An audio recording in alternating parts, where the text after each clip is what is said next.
with Zelensky. He'll get questions about it. He'll probably speak about it. But again, this is all about President Trump. It's all in his court. Does he play peacemaker? Does he toss to somebody else? He's the most important deal maker on the planet, and it's up to him to get it done. Indeed. Let's listen in. The First Lady is speaking right now about the Take It Down Act. So two elements of this news story, the Take It Down Act and obviously the phone call with Putin, which we're going to get more information on right now. Let's go there live.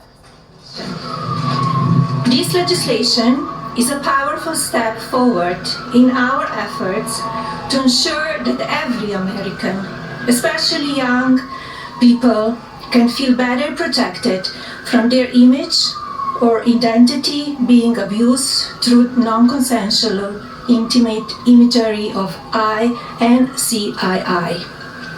Artificial intelligence and social media are the digital candy for the next generation.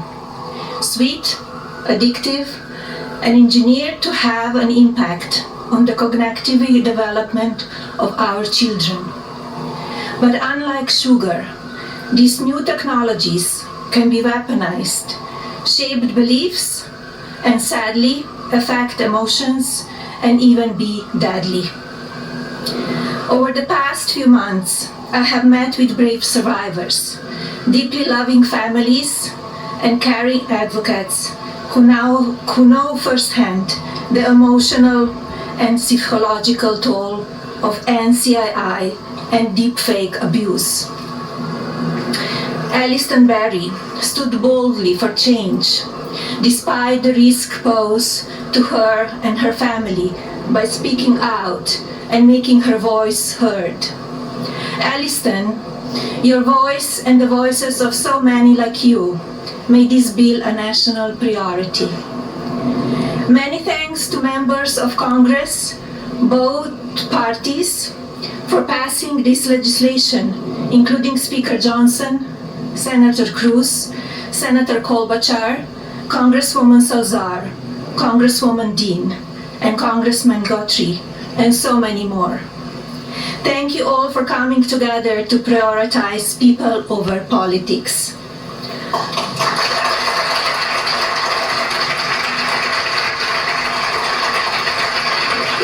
As First Lady, my Be Best initiative is focused on improving children's well-being, encouraging kindness, and creating a safer online environment for our youth.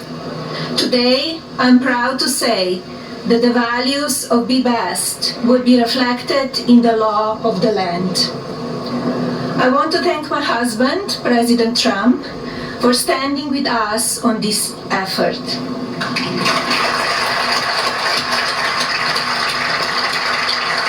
His signature on this new law is not where our work ends on this issue.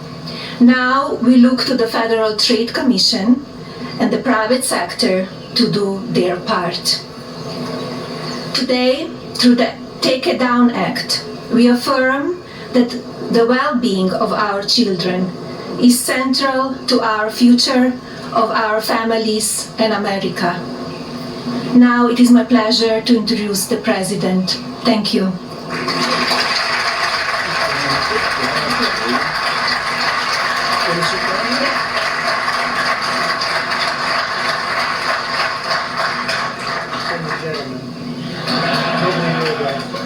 Great job. He is a gentleman. Well, I want to thank everybody. We just spent 2.5 hours talking to Vladimir Putin, and I think some progress has been made. It's a terrible situation going on over there. 5,000 young people every single week are being killed. So hopefully we did something. We also spoke to the heads of most of the European nations, and we're trying to get that whole thing wrapped up. What a shame that it ever started in the first place. But I want to thank Melania and for your leadership in this very important issue. It's an amazing issue. America is blessed to have such a dedicated and compassionate First Lady. I would tell you she is very dedicated. In fact, if you look at just what I heard, Putin just said they respect your wife a lot. I said, what about me? You know, they like Melania better. That wasn't good. I don't know if that was good. I'm okay with it. I'm okay. I also want to congratulate the First Lady in securing $25 million in the first fiscal year, 2026, budget to provide housing and support for youth transitioning out of the foster care. And I can say that she loves children, and you really worked very hard on this, and you had a lot of help from some friends of mine right here, and a lot of the senators are here and congressmen, and I appreciate you all being here. We're also grateful to be joined by people that are just in level with what we're doing. It's such an important situation, and commissioners of the Federal Trade Commission and the CEO of X, Linda Yaccarino. Where are you, Linda? Where are you, Linda? Thank you. Thank you, Linda. Stand up. Thank you, Linda. Great job. You're doing a great job. It's a big deal, right? That's great. Today it's my honor to officially sign the Take It Down Act into law. It's a big thing, very important, so horrible what takes place. This will be the first ever federal law to combat the distribution of explicit, imaginary, posted without subject's consent. They take horrible pictures, and I guess sometimes even make up the pictures, and they post it without consent or anything else. And very importantly, this includes for forgeries generated by artificial intelligence known as deepfakes. We've all heard about deepfakes. I have all the time, but nobody does anything. I asked Pam, can you help me, Pam? She says, no, I'm too busy doing other things. Don't worry, you'll survive. But a lot of people don't survive. That's true, and so horrible. With the rise of AI image generation, countless women have been harassed with deepfakes and other explicit images distributed against their will. This is the wrong, and it's just so horribly wrong. And it's a very abusive situation, like in some cases people have never seen before. And today we're making it totally illegal. Amen. Thank you. Upon hearing the stories of so many women affected, our First Lady made stopping these abuses a top priority, and she was given tremendous support because she'd go up to people and talk about it. They say, yeah, we know about it. We have the problem. Can we do something? And she did something about it with the help of a lot of the people, especially the political people sitting here today. Among Melania's guests in the gallery during my address to the joint session of Congress was a 15-year-old young person, Elliston Berry, whose image was turned into an illicit deepfake by a peer. Elliston, where are you? Are you around? Stand up, darling. That's fine. Beautiful. Great. Thank you. You're fantastic. Ellison quickly became a powerful advocate committed to preventing other girls from suffering the same abuse. Elliston, we salute you and we thank you very much, and it's an honor to have you with us today. Great job you've done. Also with us are several other brave Americans whose lives were rocked by online harassment, including Francesca Manny, as well as a South Carolina State Representative, Brandon Guffey, and his family, who've lost their son to suicide after he was targeted in an internet extortion scam, of which you have a lot of them. A lot. I want to thank you both for your incredible work and to reach this important day. Could you stand up, please? Thank you. Thank you very much. Great job. I've read about it. Thank you very much. It's a real honor to have you here, because there's no place like the White House, I found out. You know, you have a lot of places, and I just left some of the richest places, and we loved them, and they gave us a nice contribution of about $5 trillion, but this is a special place. Even they talk about it, so it's great to have everybody here. Under the law, I will sign in just a moment. Anyone who intentionally distributes explicit images without the subject's consent will face up to 3 years in prison. In addition, this law establishes new civil liabilities for online platforms that refuse to take these images down promptly upon request. We will not tolerate online sexual exploitation, and especially it's gone on at levels that nobody's ever seen before. It's getting worse and worse, and I think this is going to hopefully stop it. And not easy to do. People talked about all sorts of First Amendment, Second Amendment. They talked about any amendment they could make up And we got it through because of some very brave people, including some very brave politicians in the audience. I want to thank the bill sponsor, Senator Ted Cruz. Ted, stand up, please. Great. Thank you, Ted. It's great. Very effective person. And Congresswoman Maria Salazar, friend of mine. Thank you, Maria. Thank you very much for their amazing work, and thanks also to the 99 senators and 408 members of Congress who voted in favor of the bill. Wow, I wish we could get that vote from other things. We have another bill coming up. Do you think we'll get that vote? Maybe not. We should, but we probably won't. But working with our First Lady, we've shown that bipartisanship is still possible. That's true. With 99 senators, that's incredible. Senators, stand up. Look at that, John, you're here. Look at all of the senators. This is big stuff. I'm in trouble because I don't have your names. They didn't give me these names. We have so many. We have half of the Senate here. Now they're all going to hate me because I can't introduce you. We don't have the time for that. I have to get back to Putin and people. But thank you very much for being here, all of you, and congressmen, a lot of them, and women. Working with our First Lady, though, we've shown that bipartisanship is possible. I mean, it's the first time I've seen such a level of bipartisanship, and it's a beautiful thing to do. I'm not even sure you realize, honey, you know, a lot of the Democrats and Republicans don't get along so well. You've made them get along, and she didn't even know about that. She didn't know we had a problem. She didn't know we had a problem. She got it. But I want to thank you, honey. You've done amazing. That this was done when you started, and I said, I don't know, it sounds like a tough one, and yet a very important one, and you got it done. So I congratulate you, and I congratulate Ted, Maria, everybody. Thank you very much. Thank you. And we'll sign the bill. Thank you.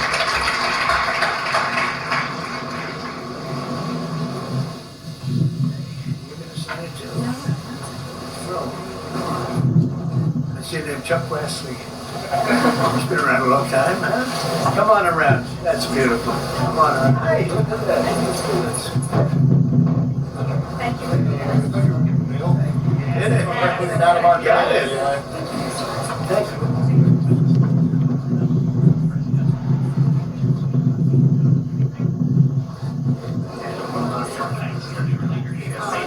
So thank you, Mr. President. I know. Thank you. That's fantastic. You could tell they like her, don't they? Ready?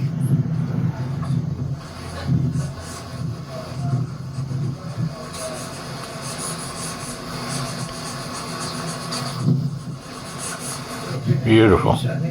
You want to sign it now? Come on, sign it anyway. Why not? She deserves to sign it.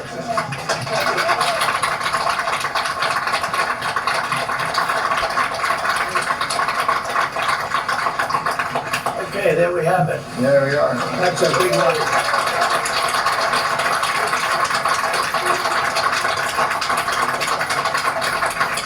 Thank you very much, everyone. You have some pens here. You most importantly, right? I got your. Oh, look at these white pens. I've never seen that before. I want one of them. I've never seen them. Here, Pamela, take that. Take that. Thank you very much. Thanks. Okay. Thank you. You go ahead. Mr. President, Brandon lost his son, Gavin. Let me get up. He's a state legislator in South Carolina, has been incredibly brave, and his whole family was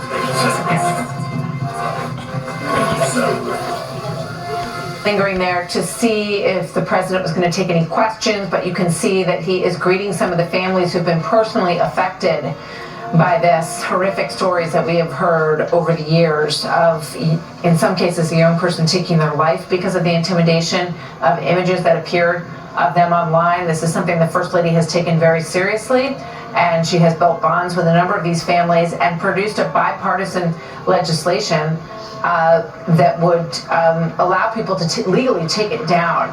So we got a little bit of the president at the top of this discussing his call, which went over 2 hours with Vladimir Putin, saying that obviously he wants to find a solution. He says 5,000 people per week are getting killed in the Ukraine-Russia war, and that he had spoken to the EU nations in an effort to end end this and to wrap this up. So we'll see if we get a little bit more of the readout from that call. We know that Vladimir Putin, for his part, has said that there won't be a deal unless it addresses the root causes of the reason that he went in there in the first place, which we know entails, at least to some extent, his belief that Ukraine is part of Russia. So root causes could go pretty deep on this issue, and we know that there have been continued missiles flying into Ukraine.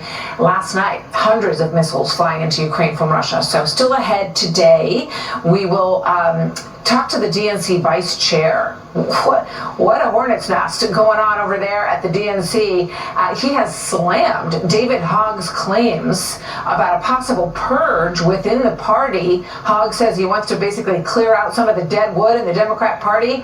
Malcolm Kennedy will be here in moments to talk about that. Plus, the tapes of former President Biden's interview with Special Counsel Robert Hur about his documents case, sparking fresh questions about his mental decline and those who insisted that he was as sharp as ever. This, of course, comes as we hear of the cancer diagnosis of the former president.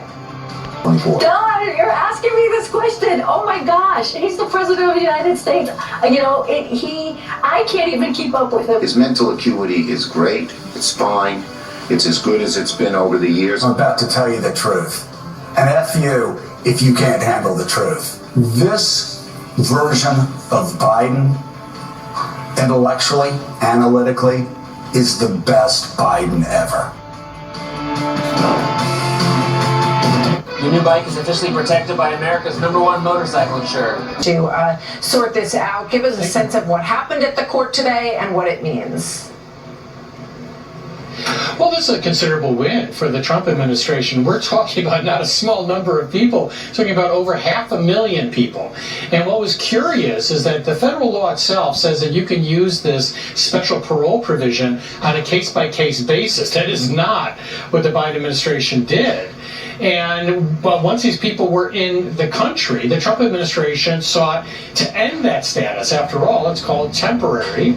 And the court said, no, now you've got to do case-by-case determinations, which of course would take a very long time. For the administration, this is a huge issue because if these individuals stay past 2 years, other protections kick in. They become as difficult to deport as all the other millions that were allowed into the country that are going through the slow immigration process. So it's a considerable win. Jonathan, thank you very much for the update. We'll be watching. We know that Justice Jackson was the one dissenting voice in this, so lots coming through the court in the coming weeks for sure as they get ready to wrap up. Jonathan, thanks. Good to see you. So a shocking cancer diagnosis for former President Biden, raising serious questions about transparency in his inner circle all around. As a doctor from his transition team makes a surprising claim. Next. This is not speculation. If you have prostate cancer that is spread to the bone, then he's most certainly, you were saying, had it when he was president of the United States. Oh, yeah. He did not develop it in the last 100, 200 days. He had it while he was president. Well, some big headlines today about former President Biden. His office says he was diagnosed last week with prostate cancer that had spread to the bone.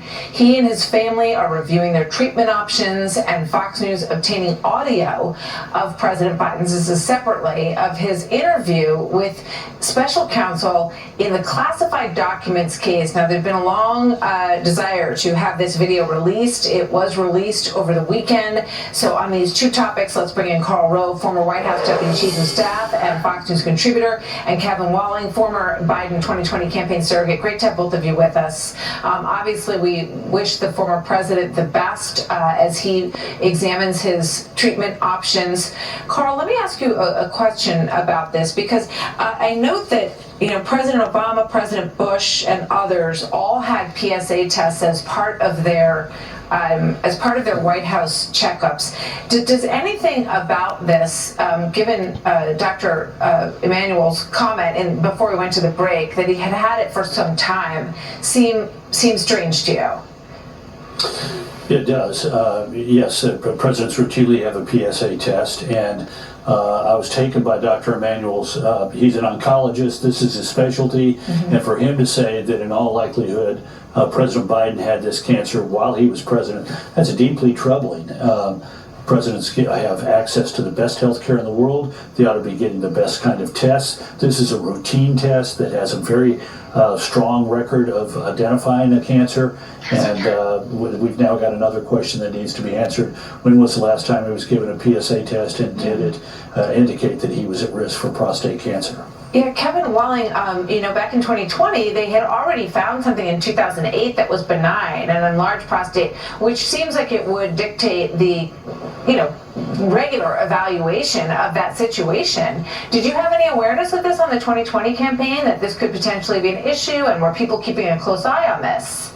Yeah, Martha, I certainly did not. And of course, the then candidate, Vice President Biden, released all of his medical transcripts heading into that race because there were already questions about him running at that age. I think, as you pointed out, the family is now talking through treatment options since that diagnosis last week. And I think we'll get a clearer picture as to where and when this was found and other options. In the release, it said that it is responsive to hormone treatments and other treatments out there. I am hopeful that that is the case. I'm also heartened to see the bipartisan response that we've seen from leading from President Trump on down in his Truth Social post wishing the former president well. I think these kind of situations bring out the best in Americans and unite us, and certainly my prayers with the former president. And everyone wishes him well. I think presidents have a different bar to meet, and we heard so much about how transparent the Biden administration was all along. But I want to play this tape. This is from the release tape, and a lot of people wanted to hear this. This was the discussion with Robert Hur, and this is President Biden on it, because at this point, remember, 73% of those polls said they had real concerns about the president's ability to serve both mentally and physically. Let's listen to the Hur tape. What was happening though, months ago dying, May 30th, 2018, 2015 he died. 2015. I think it's 2015. Great, I'm not sure the months or when it goes. Yeah. That's right. Mr. President. Now, after this, Kamala Harris, the vice president, who has special responsibilities with regard to the president's, ability to serve and to do the job, she said that she slammed Robert Hur for suggesting that the president at the time was an elderly man with a poor memory. And here's what she said. The comments that were made by that prosecutor, gratuitous, inaccurate, and inappropriate. The way that the president's demeanor in that report was characterized could not be more wrong on the facts. Well, I don't know how she can say that, Kevin, given what we've now learned. My question is, does the vice president have a responsibility to step in if she believes that there is a reason to say that perhaps the president is not able to carry out the very high responsibilities of this office?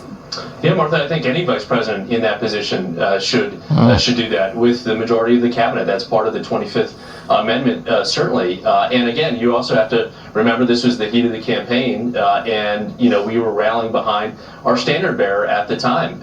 And the so Biden you're saying DOJ. that she should have stepped forward and considered that and talked to the members of the cabinet at this point? What I'm saying is it's any vice president's responsibility if they have those serious concerns, and she did not express those concerns publicly or privately at the time with the president's fitness. Now, of course, he made the right decision in stepping back. I wish he had done that sooner, and the process could have played out for my party because that certainly hurt us and led to Donald Trump's return for a second term. All right, just 2 seconds here, Carl. Quick thought before we go. I want to give you a moment. Well, look, they're still gaslighting us. I saw the comment by Biden spokesman. The audio does nothing but confirm what is already public. That's not true. You listen to that audio, as bad as the transcript is, the audio is worse. You can hear the clock ticking in the background as the president breaks up a sentence as he thinks about what his next thought might be, or what is that next word in the sentence. It is painful to listen to. The people around the president knew he was not up to the job. They disrespected our country. They demolished their party. party, and they ought to be ashamed of their behavior in trying to encourage him to run for re-election and not stand up and say to him, Mr. President, with all due respect, it's time for you to leave. Yeah, I mean, the question of running is one thing, but the question of serving in that moment, I think, is the biggest compelling argument for a very serious conversation about that it appears never happened. Kevin Walling and Karl Rove, thank you both very much. So accusations he has lobbed at fellow Vice Chair David Hogg and the vote blunder from earlier this year that could cost them both their jobs. Next. So this has been quite a drama, a challenge to the DNC voting process and its guidelines surrounding gender balance for their leadership could lead to the removal of Vice Chairs David Hogg and my next guest, Malcolm Kenyatta. Hogg says that his push to primary, quote, asleep at the wheel Democrats has made him a target of the DNC. Kenyatta says that is not true, and Hogg knows it. DNC Vice Chair and Pennsylvania State Representative Malcolm Kenyatta joins me now. Malcolm, welcome. Thank you for coming today. It's good to see you. So, David Hogg says that it's not a rules thing and all that gender, like you got to pick one person, this gender, one. He said that's not the problem. The problem is that he came in and said that he wanted to primary a number of older members of the Democrat Party. Do you agree with him? So let me say this. There is nothing I would rather be talking to you about than the internal parliamentary procedure of the Democratic Party or the Republican Party for that matter. What's important right now is that just last night, in the middle of the night, Republicans advanced out of the Budget Committee a budget that is going to gut Medicare, Medicaid, and give those quote-unquote savings to billionaires. That's what we should be talking about. But we do have to talk about the chaos, and we do have to talk about the chaos. Because the leadership is about the future and figuring out where Democrats go. They had a very difficult electoral experience. I'll tell you, Martha, that is what I've been talking about. Do you agree with David Hogg that they're trying to push him out because of his goal? And Bernie Sanders says, I can relate. I've been there. Martha, the party doesn't want you. It's not about whether or not. It's not about what Malcolm thinks. It's about what the facts say. And what I have said is this. In laying out the timeline. On February the 28th, Ms. Free filed this challenge before we knew about what David wanted to do with Leaders We Deserve. On March the 25th, Chair Martin laid out the most bold and aggressive reform package we've seen in Democratic Party history, including a pledge that party leaders, just 10 of us out of millions of Democrats, don't try to dictate the outcomes of our elections. And it was not until April 16th that David announced what he wanted to do with Leaders We Deserve. And he has constantly conflated two things that happened well in advance of what he did to make this narrative that doesn't exist. So David doesn't have a debate with me. Let me finish my point. David doesn't have a debate with me. David has a debate with the facts. And the point that I'm making is, as we have this conversation right now, when you ask about the future, I have been out across this country talking about three words that I think crystallize the Democratic Party's mission and our message for the next, 4 years and beyond. Make life better. I think that is our job. That is what I've been focusing on. I'm happy you have. That means it's cut into I have heard you say that. Good. But the problem is, let's put up these members. So you've got a bunch of members who are over the age of 75, and this is really his issue. So he's saying you guys are using these, what he sees as somewhat screwy rules, like you got to pick two people of this gender, one person of that gender, to push him out because he wants to force change in the party. But 21 of these people who are over 75 say, I am running anyway, no matter what. We have almost no time left.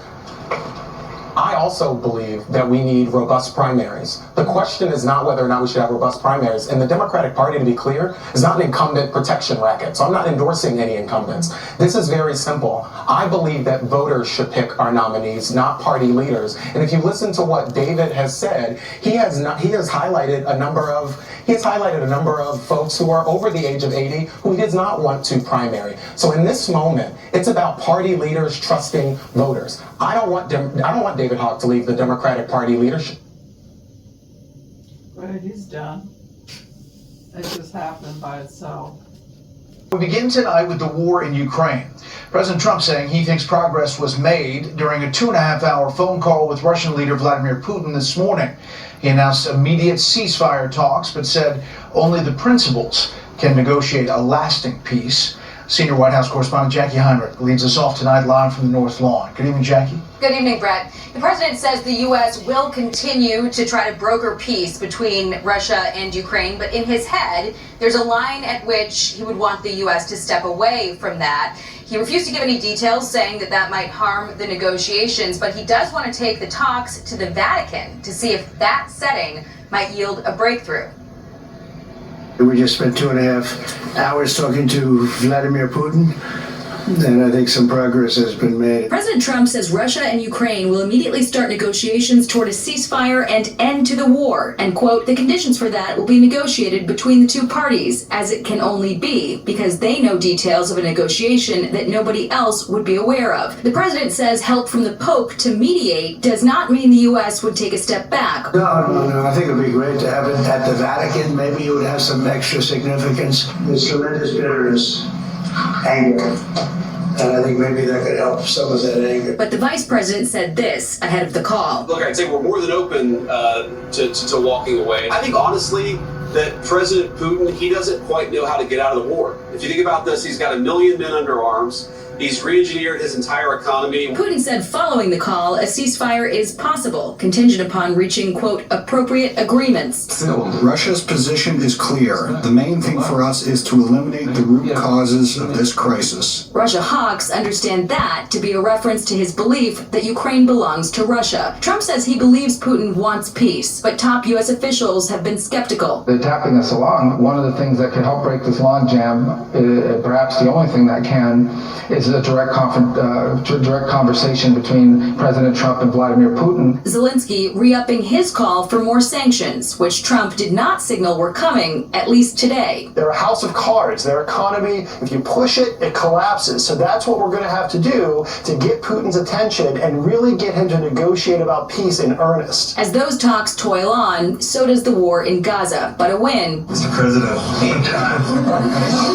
my God. Nervous talking to you. I'm the hottest celebrity in the world. For the family of Idan Alexander, the American hostage freed from Gaza. Huge thanks to the President Trump and Steve Witkoff and the NSC team. We actually want the other families get the same feeling that we got a week ago.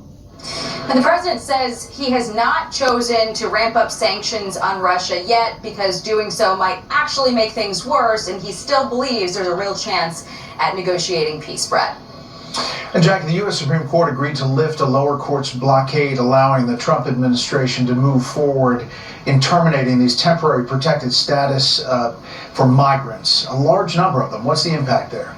Well, the lower court was trying to basically force the administration to evaluate these individuals on a case-by-case basis. This ruling now allows the administration to strip protected status, temporary protected status, for about 300,000 Venezuelans, but there were hundreds of thousands who came in under the Biden administration from Cuba, Nicaragua, Haiti, and Venezuela with sort of blanket protections for a period of time. Jonathan Turley just wrote about this. He says that the court's ruling was highly deferential to the Trump administration and basically agrees that the status as parolees is temporary and can be stripped away. Brett. Okay, we'll follow it all. Jackie, thank you. Now to our other top story. Questions about the timing of former President Biden's prostate cancer diagnosis. It is just the latest puzzling development in the ongoing controversy concerning Mr. Biden's health while he was in office. We will get analysis from Britt Hume and Dr. Stephen Quay in just a moment. But first up, senior national correspondent Rich Edson. Well wishes and prayers across the fractured American political system for former President Joe Biden. This weekend, Biden revealed doctors diagnosed him Friday with aggressive prostate cancer that spread to his bones. Today, he expressed gratitude for the support, writing, quote, "Cancer touches us all. Like so many of you, Jill and I have learned that we are strongest in the broken places." President Trump said he and the First Lady, quote, "wish Joe a fast and successful recovery." I think it's very sad, actually.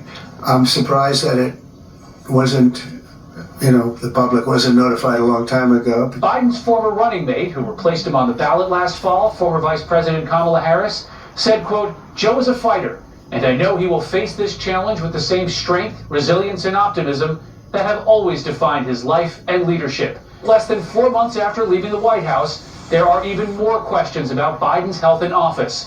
as some doctors say he could have had this type of cancer for several years. He did not develop it in the last 100, 200 days. He had it while he was president. He probably had it at the start of his presidency. Either they didn't test for it, or they test for it, they didn't report it, and we didn't get the information as a public.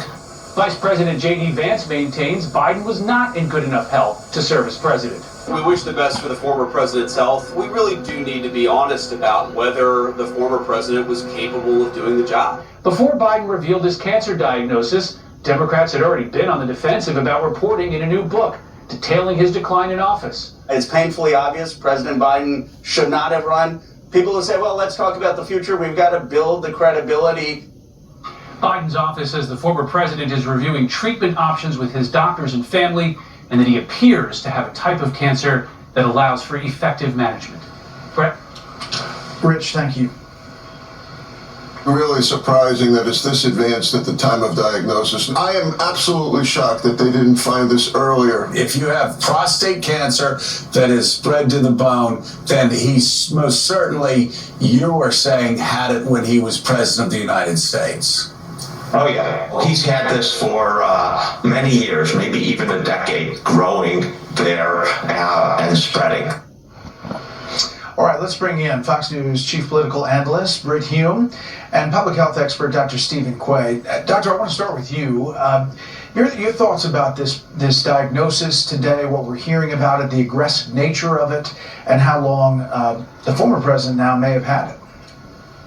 Sure. Well, thanks, Brad. And of course, our thoughts and prayers go out to the family in this particular setting. But it has been correct, many of the folks that you've already had speak, that this has probably been at least a 5 to 7 year process. And I think it's important for people to know that it goes from the prostate to local expansion and only then to the bones in a rather slow process. So any kind of sort of medical care would have found this along the way. And considering that he was getting presidential care, Doctor, I mean, it's really strange that we didn't know about this from PSA tests prior to this.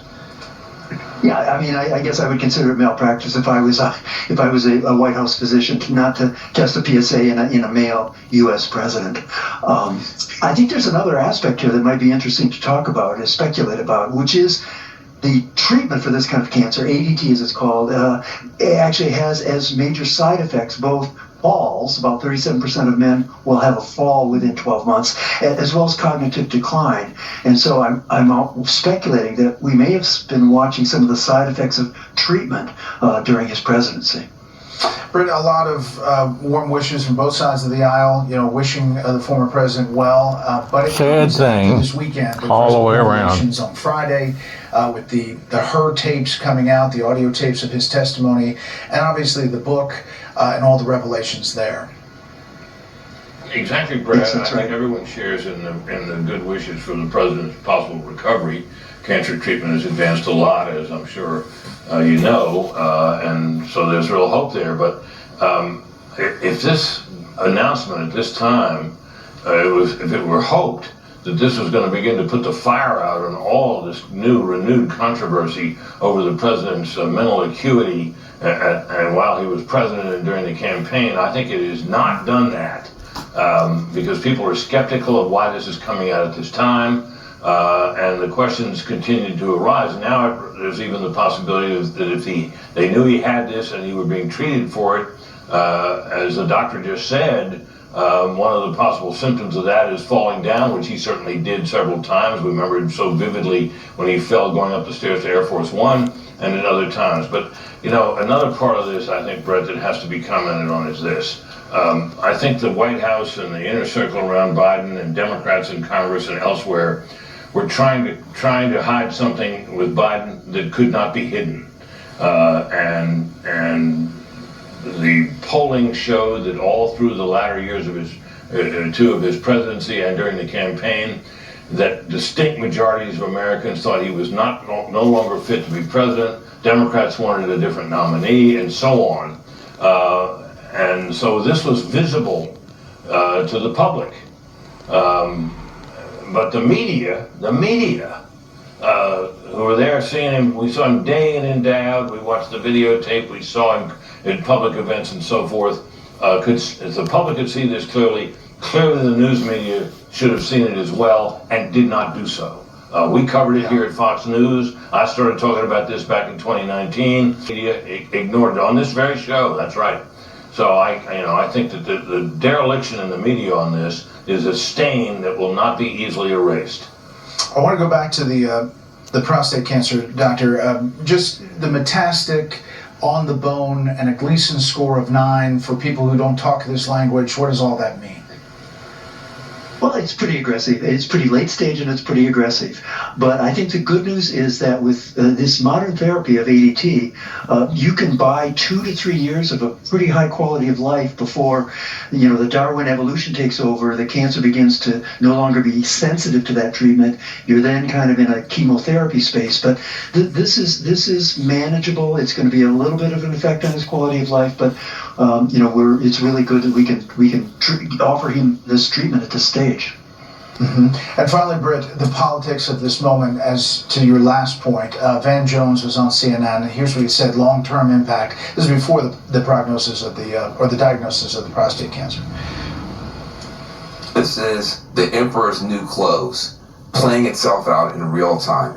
There are people who knew and said nothing, and that is a crime against this republic. And I think the Democrats are going to pay for a long time for being a part of what is now being revealed to be a massive cover-up. I mean, do you think these impacts politically are real?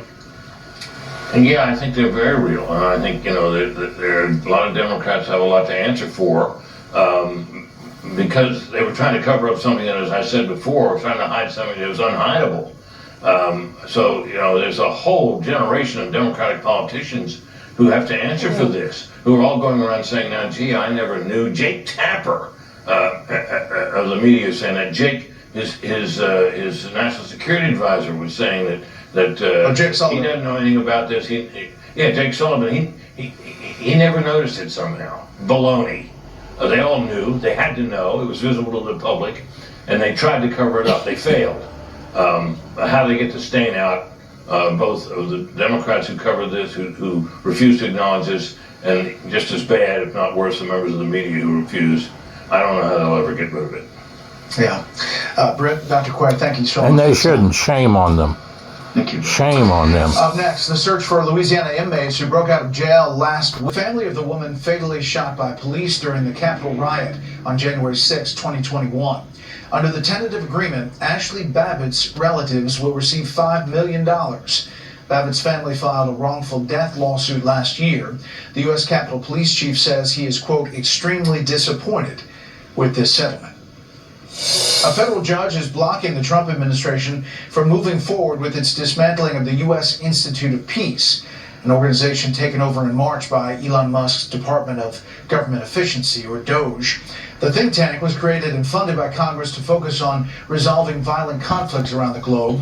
The judge ruled it was taken over illegally by DOGE through what he called blunt force, backed up by law enforcement officers from 3 separate local and federal agencies. President Trump issued the executive order in February that targeted the Institute and 3 other agencies for closure. Stocks were up today as investors shook off Friday's move by Moody's to downgrade the U.S. credit rating. The Dow gained 137, the S&P 500 was up 5, the Nasdaq finished ahead 4.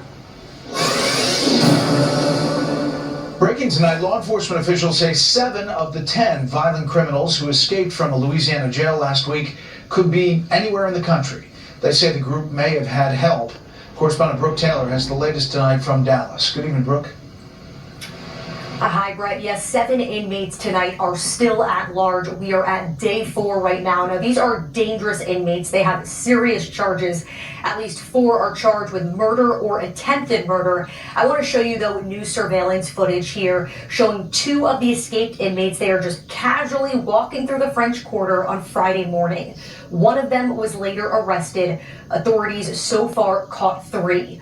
All 10 seen sprinting out of the jail through a loading dock door before scaling a wall and running across the interstate.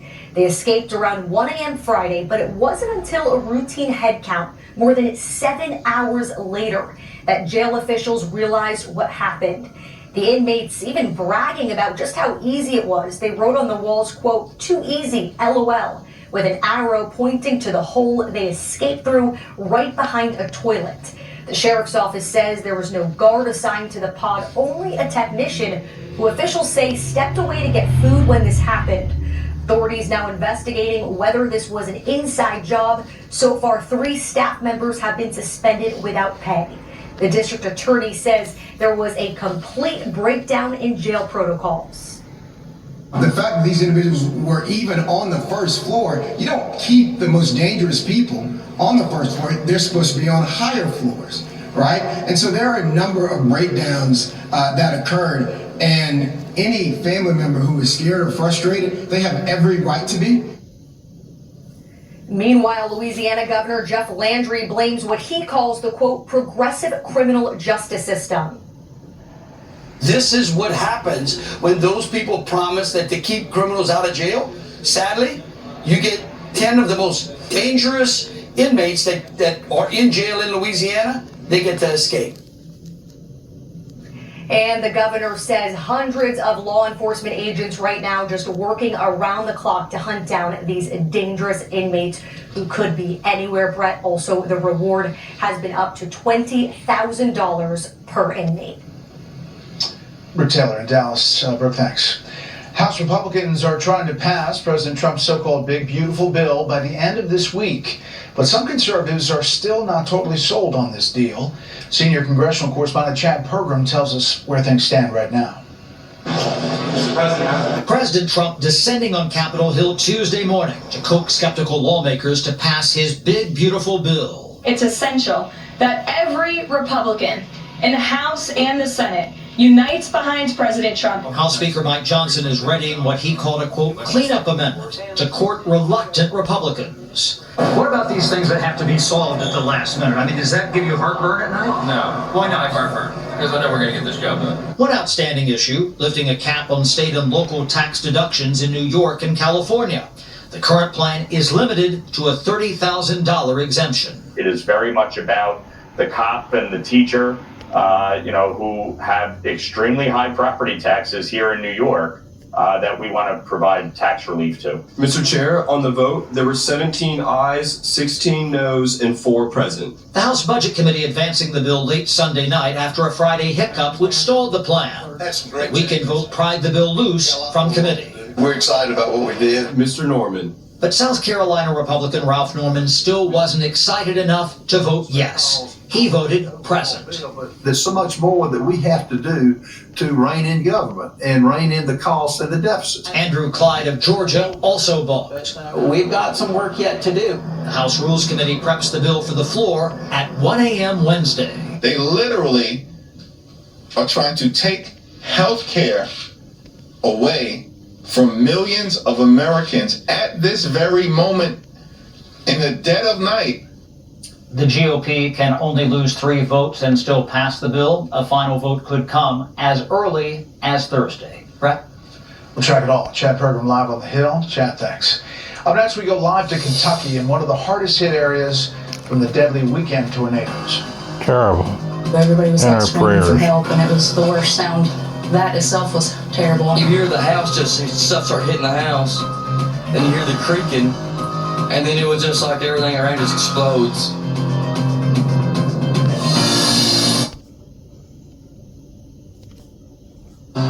Live look at London, Kentucky there. Severe storms are expected to roll across the central U.S. this week following the weather-related deaths of more than 24 people over the weekend. Correspondent Garrett Tenney is in London, Kentucky tonight. It's bad. We lost everything. From Texas to Virginia, thousands of Americans are cleaning up today after a weekend of brutal storms. Families are desperately searching through debris for any keepsakes and memories, while many are also bracing for yet another round of severe weather. They say more storms are coming, so we've got to get things cleaned up before more storms get in here. This most recent storm system tore across the Midwest, with tornadoes in western Oklahoma tearing through fields in Grinnell, Kansas. We're in a tornado! And damaging more than 5,000 homes in Missouri. The door was sucked out of my hand as my roof was torn off of my house. The deadly storms claimed at least 28 lives, most of them here in Laurel County, Kentucky. My parents are gone, and my kids' grandparents.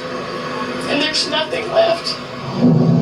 Like a lot of people in the small town of London, Kentucky, Justin McIntyre was asleep late Friday night when a tornado ripped through. And we're flipping through the air. And I remember your first thought is, I'm dying right here. I'm dead. Doctors told Justin 87% of his body was covered in cuts and lacerations. And given that their home was completely destroyed, he says it's a miracle he and his parents survived. It's amazing that we even made it out. It's like, how could you survive that? Like I said before, it's just... Only God. Praise the Lord. The biggest threat for tornadoes tonight is in parts of Oklahoma, Missouri, and Kansas. Tomorrow, Fox Weather forecasts that storm system will shift east to places like Memphis, Nashville, and right here in London, Kentucky. Brett? Garrett, thank you.